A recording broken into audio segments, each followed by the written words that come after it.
Hey students, welcome back to the Candian fever YouTube video. आज की इस video के अंदर हम टेस्ट नंबर 42 सॉल्व करने जा रहे हैं। वीडियो शुरू करने से पहले मैं आप सभी स्टूडेंट को बता देना चाहता हूं, अगर आप हमारे चैनल पर नए हैं तो मेक श्योर करना चैनल को जरूर सब्सक्राइब कर लेना, क्योंकि जितनी भी लिसनिंग है ये रियल एग्जाम लिसनिंग है जो कि 2021 एंड 2022 इंडिया के अंदर देखने को मिली थी। प्लस मैं बता दूं 42 टेस्ट नंबर आज के 11 फरवरी, 16 फरवरी एंड 25 फरवरी के आइल्स एग्जाम के लिए बहुत ज़्यादा इंपॉर्टेंट है। तो मेक श्योर करना इसे ऐसे ही प्रैक्टिस करना जैसे आप रियल एग्जाम प्रैक्टिस कर रहे हैं। प्लस मैं आप सभी को बता देता हूं, इसके अंदर 3 वर्ड्स ब्लैंक्स है जो कि काफ़ी बच्चों को डिफिकल्ट लगती है, और मेरे अकॉर्डिंग हमें 11 फरवरी को ऐसा ही कुछ एग्जाम देखने को मिल सकता है। बाकी मेरी तरफ से आप सभी स्टूडेंट को बेस्ट ऑफ लक है। मैं उम्मीद करूंगा आप सभी स्टूडेंट जल्द से जल्द अपने डिजायरमेंट अचीव करो और अपनी ड्रीम कंट्री मूव कर जाओ। Section 1. You will hear a conversation between a clerk at the inquiries desk of a transport company and a man who is asking for travel information. First, you have some time to look at questions 1 to 5.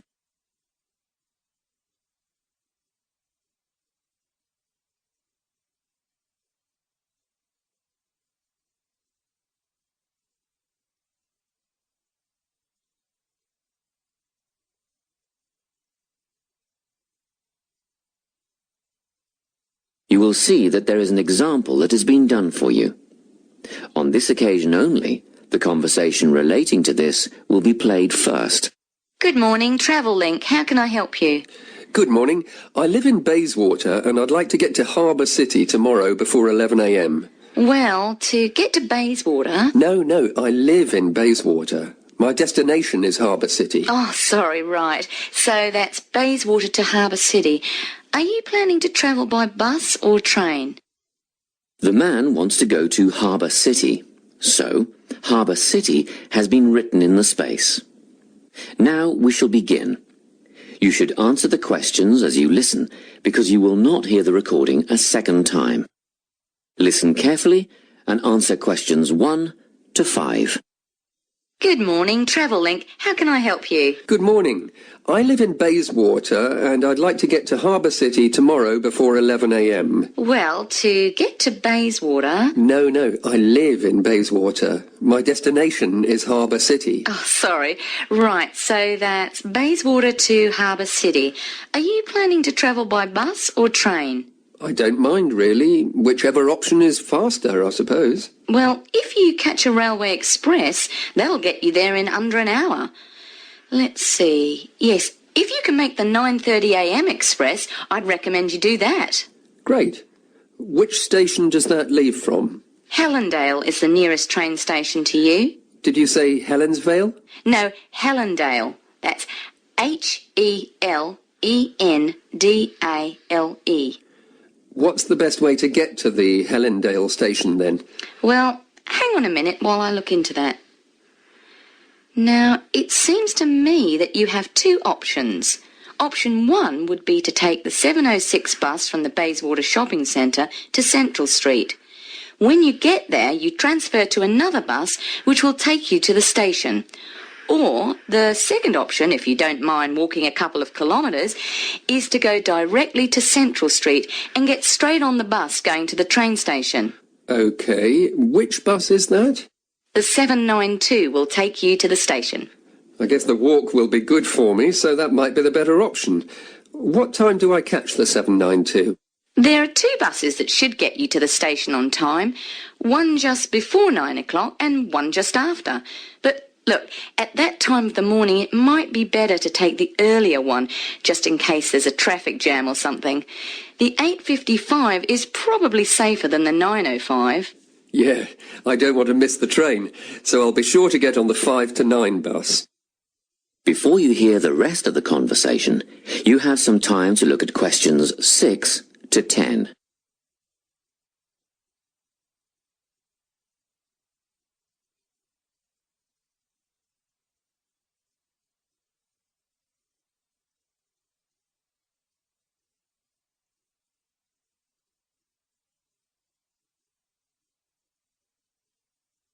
Now listen and answer questions 6 to 10. By the way, how much will I have to pay in fares? Well, you can get a ticket on the bus for $1.80 cash, and you'll need $10 each way for the train. Wait, do you have a travel link card? No, but I can get one before tomorrow. Okay, well that'll make it considerably cheaper then. The bus will cost $1.50 each way, and the train will be... The train to Harbour City will still cost $10 because you'll be travelling during peak hours in the morning, so no savings there, I'm afraid. However, if you could come back at an off-peak time... What does that mean? Well, if you could start your return journey before 5 p.m. or later than 7:30 in the evening... Actually, I wasn't planning on coming back till at least 8 o'clock anyway. Oh, in that case, you can make quite a saving if you use your travel link card. You did say you were planning to purchase one, didn't you? Yes, I'll pick one up later today. Good. That would mean your return train journey would only cost you $7.15 with your card. Thank you. Is there anything else I can help you with? Actually, there is. Do you know if I can use the travel link card on ferries? If you're thinking of the Harbour City ferries that go back and forth between the North and South Bank, those are the commuter ferries, then yes. A one-way trip costs $4.50, but with your card you'd make a 20% saving and only pay $3.55. So $3.55 for the commuter ferry. What about the tour boats? You mean the tourist ferries that go upriver on sightseeing tours? No, they only take cash or credit card. They're not part of the Travel Link company. Oh, I see. I don't suppose you know the cost of a tour? In actual fact, I do, because I took a friend on the trip upriver just last week. We decided on the afternoon tour, and that was $35 each, but I understand that you can do the whole day for $65. Thank you. You've been a great help. My pleasure. Enjoy your day out. That is the end of section 1. You now have half a minute to check your answers.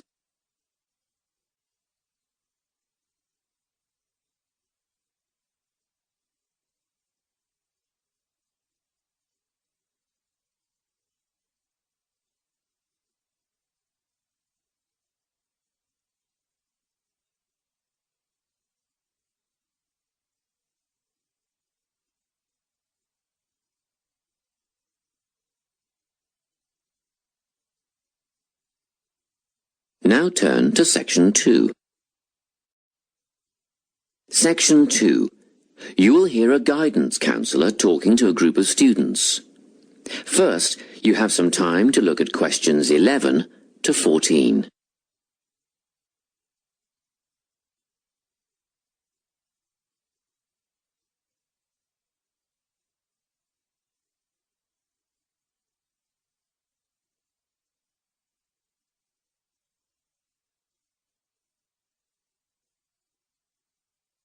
Listen carefully and answer questions 11 to 14.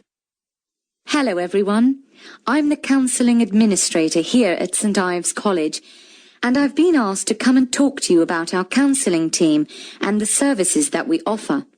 We have 3 professional counsellors here at St Ives, Louise Bagshaw, Tony Denby and Naomi Flynn. They each hold daily one-on-one sessions with students, but which counsellor you see will depend on a number of factors. If you've never used a counsellor before, then you should make an appointment with Naomi Flynn. Naomi specialises in seeing new students and offers a preliminary session where she will talk to you about what you can expect from counselling, followed by some simple questions about what you would like to discuss. This can be really helpful for students who are feeling a bit worried about the counselling process. Naomi is also the best option for students who can only see a counsellor outside office hours. She is not in on Mondays, but starts early on Wednesday mornings and works late on Thursday evenings, so you can see her before your first class or after your last class on those days. Louise staffs our drop-in centre throughout the day. If you need to see someone without a prior appointment, then she is the one to visit. Please note that if you use this service, then Louise will either see you herself or place you with the next available counsellor. If you want to be sure to see the same counsellor on each visit, then we strongly recommend you make an appointment ahead of time. You can do this at reception during office hours or by using our online booking form. Tony is our newest addition to the counselling team. He is our only male counsellor, and he has an extensive background in stress management and relaxation techniques. We encourage anyone who is trying to deal with anxiety to see him. Tony will introduce you to a full range of techniques to help you cope with this problem, such as body awareness, time management, and positive reinforcement. Before you hear the rest of the talk, you have some time to look at questions 15 to 20.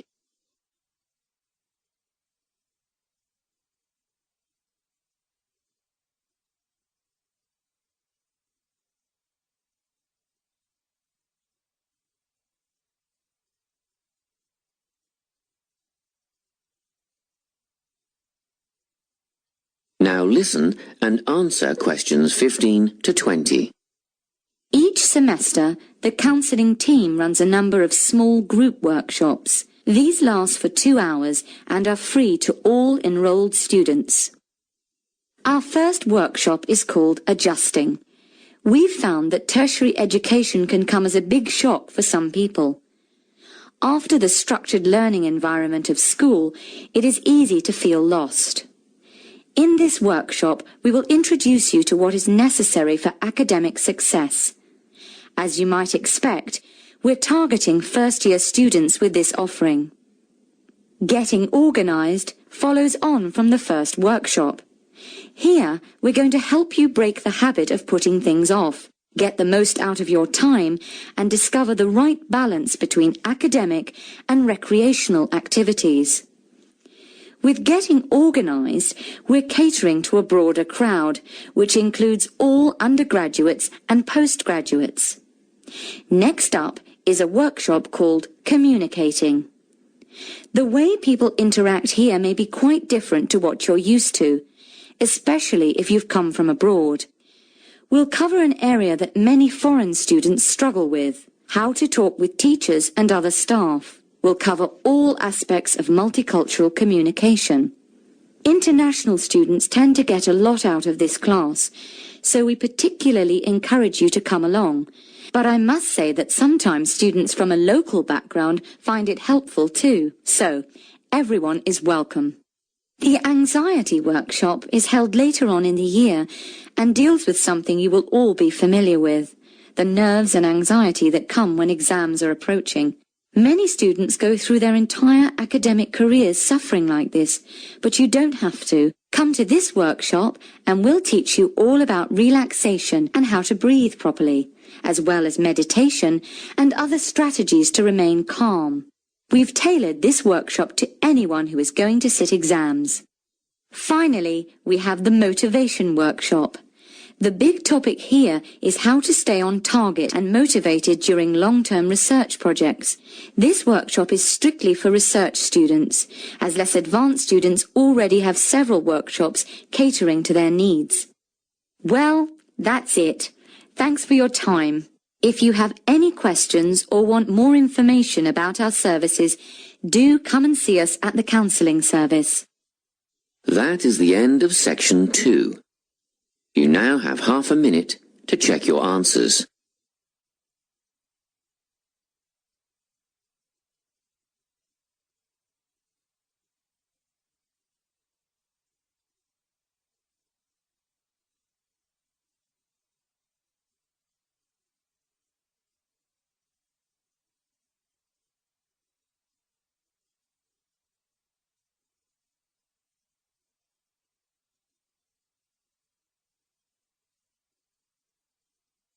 Now turn to section 3. Section 3.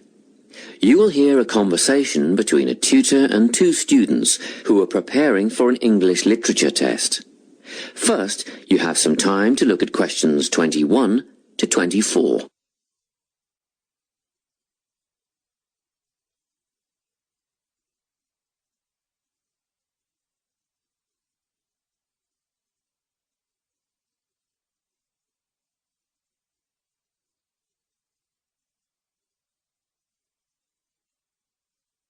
Listen carefully and answer questions 21 to 24.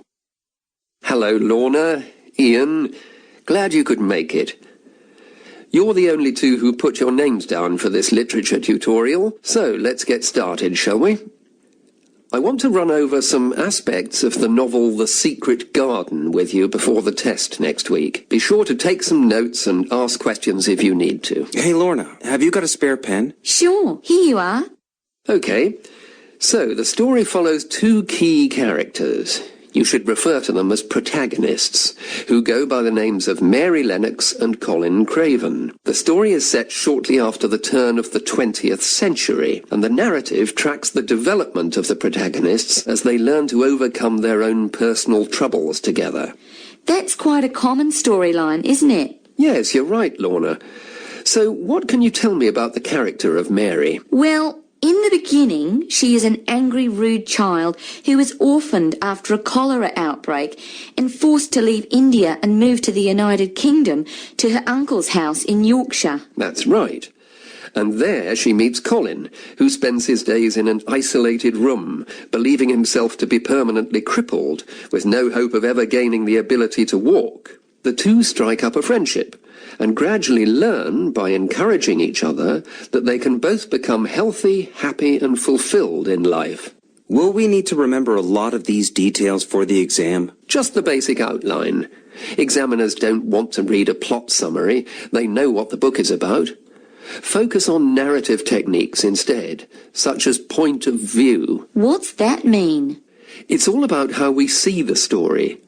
This story, for example, is written from the perspective of what is called an omniscient narrator. Omniscient means all-knowing. So, as readers, we get to see how all the characters feel about things, what they like and don't like, and what their motivations are in the story.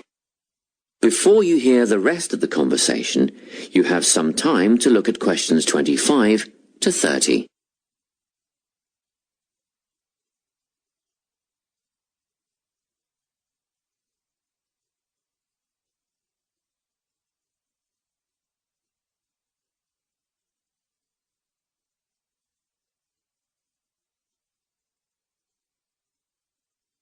Now listen and answer questions 25 to 30. Won't it be hard to write a technical analysis? After all, it's a kid's book. Well, it was initially pitched at adults, you know. But over the years it has become seen as a more youth-orientated work. And you're right in a sense. The simple vocabulary and absence of foreshadowing make the story very easy to follow and ideally suited for children. But that doesn't mean there isn't much to analyse. Look at the symbolism, for instance. Symbols are things, right? Material things like objects that stand for abstract ideas. Absolutely, yes. And the author uses many of them. There's the robin redbreast, for example, which symbolises the wise and gentle nature that Mary will soon adopt. Note that the robin is described as not at all like the birds in India. Roses are used as well, as a personal symbol for Mistress Craven. You'll see they're always mentioned alongside her name, and Mistress Craven's portrait can also be interpreted as a symbol of her spirit. Are symbols just another name for motifs? No, motifs are a bit different.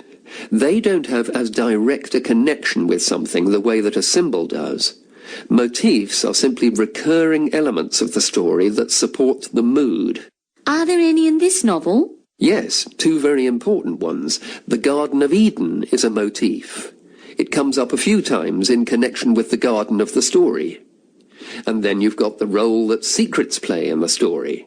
In the beginning, everything is steeped in secrecy, and slowly the characters share their secrets, and in the process move from darkness to lightness, metaphorically, but also, in the case of Colin, quite literally.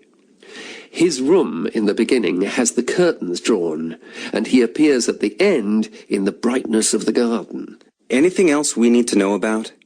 Yes. Nearly all novels explore universal concepts that everyone has experienced. Things like love, family, loneliness, friendship.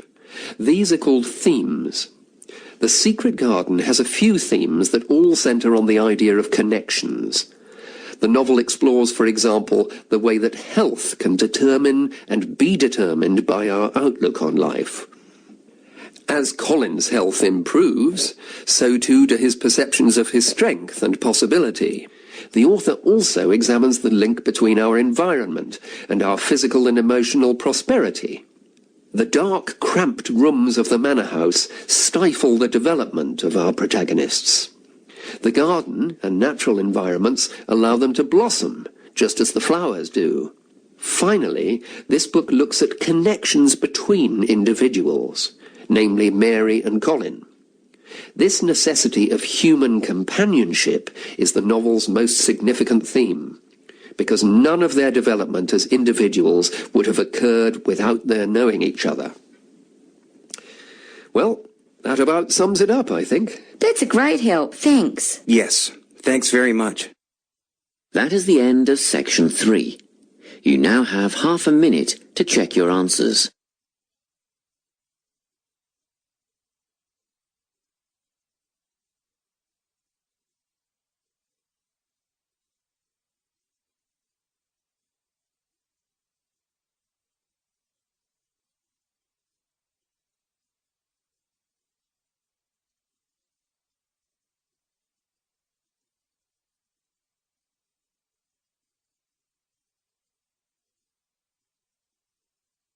Now turn to section 4. Section 4. You will hear a talk on the topic of time perspectives. First, you have some time to look at questions 31 to 40.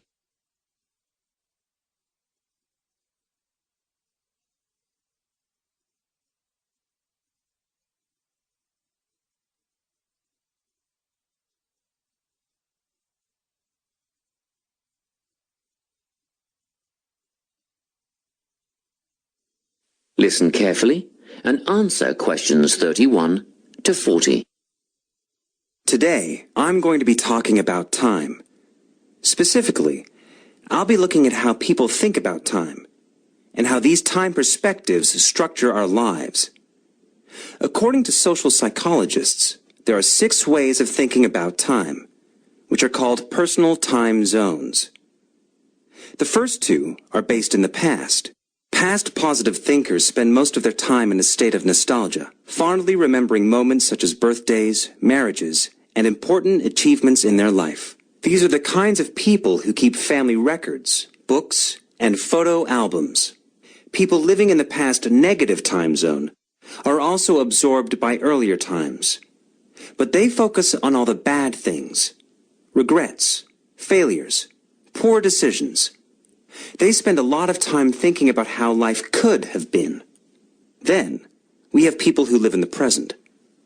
Present hedonists are driven by pleasure and immediate sensation. Their life motto is to have a good time and avoid pain. Present fatalists live in the moment too, but they believe this moment is the product of circumstances entirely beyond their control. It's their fate, whether it's poverty, religion, or society itself. Something stops these people from believing they can play a role in changing their outcomes in life. Life simply is, and that's that. Looking at the future time zone, we can see that people classified as future active are the planners and go-getters. They work rather than play and resist temptation. Decisions are made based on potential consequences, not on the experience itself. A second future-orientated perspective, future fatalistic, is driven by the certainty of life after death and some kind of a judgment day when they will be assessed on how virtuously they have lived and what success they have had in their lives. Okay, let's move on. You might ask, how do these time zones affect our lives? Well, let's start at the beginning. Everyone is brought into this world as a present hedonist. No exceptions. Our initial needs and demands, to be warm, secure, fed, and watered, all stem from the present moment. But things change when we enter formal education. We're taught to stop existing in the moment and to begin thinking about future outcomes. But did you know that every 9 seconds a child in the USA drops out of school? For boys, the rate is much higher than for girls. We could easily say, well, boys just aren't as bright as girls. But the evidence doesn't support this. A recent study states that boys in America, by the age of 21, have spent 10,000 hours playing video games. The research suggests that they'll never fit in the traditional classroom, because these boys require a situation where they have the ability to manage their own learning environment. Now, let's look at the way we do prevention education. All prevention education is aimed at a future time zone. We say, don't smoke or you'll get cancer. Get good grades or you won't get a good job. But with present-orientated kids, that just doesn't work. Although they understand the potentially negative consequences of their actions, they persist with the behavior because they're not living for the future. They're in the moment right now. We can't use logic, and it's no use reminding them of potential fallout from their decisions or previous errors of judgment. We've got to get in their minds just as they're about to make a choice. Time perspectives make a big difference in how we value and use our time. When Americans are asked how busy they are, the vast majority report being busier than ever before. They admit to sacrificing their relationships, personal time, and a good night's sleep for their success. 20 years ago, 60% of Americans had sit-down dinners with their families, and now only 20% do. But when they're asked what they would do with an 8-day week, they say, oh, that'd be great. They would spend that time laboring away to achieve more.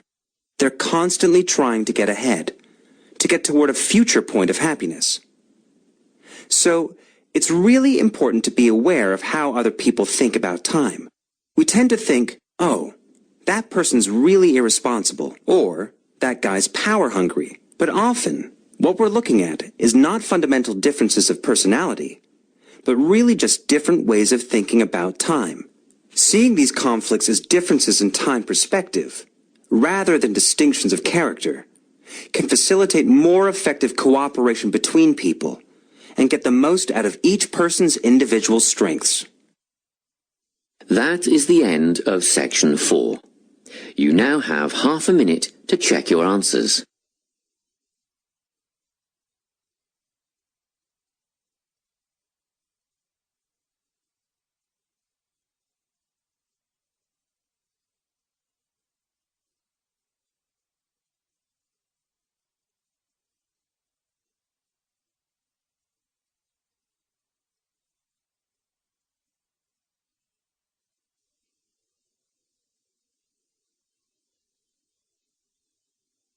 That is the end of the listening test. You now have 10 minutes to transfer your answers to the listening answer sheet.